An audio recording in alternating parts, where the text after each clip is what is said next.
the kind of joy I get while I ink, and it's very meditative. Like I draw the same lines over and over and over. Like if you have to draw a forest full of leaves and you're drawing every vein, it is very meditative. And I can sit there 6 hours at a stretch, 7 hours at a stretch, and just be drawing lines. And then when it all comes together, it looks magical.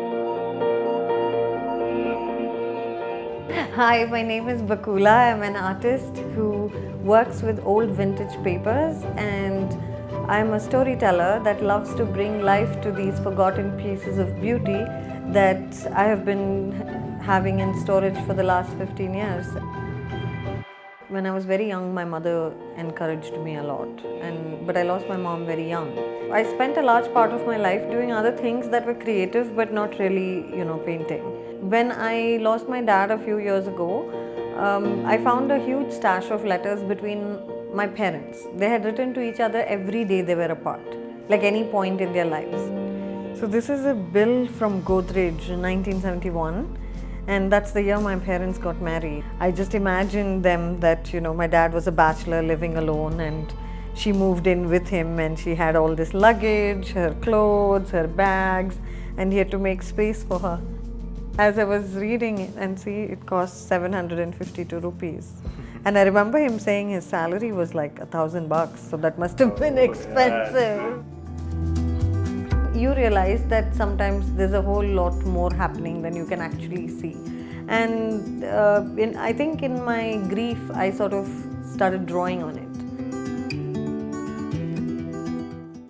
My message is mostly of love. I can't paint anything besides that. Like I'm so, obsessive about it. And when I say love, I mean all sorts, like romantic love, a mother's love, like sibling love, Now, recently, I don't know, cats and rabbits have begun to show up, but otherwise I always just drew birds. And I love drawing the native flora and fauna. The first instance was when I was reading about Frida Kahlo, and I was just going through my own health issues at the time, and they were very severe, and I was bedridden for nearly 6 months. And then, there is no cure for the autoimmune disease I have. Like you can manage it, but there's no cure.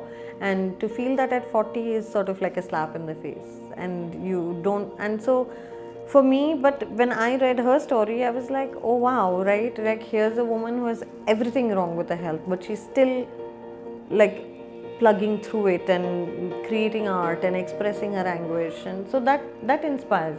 So I think always looking to other people's lives, even if it's not another artist, but another creative person, their journeys, what they do, it always inspires.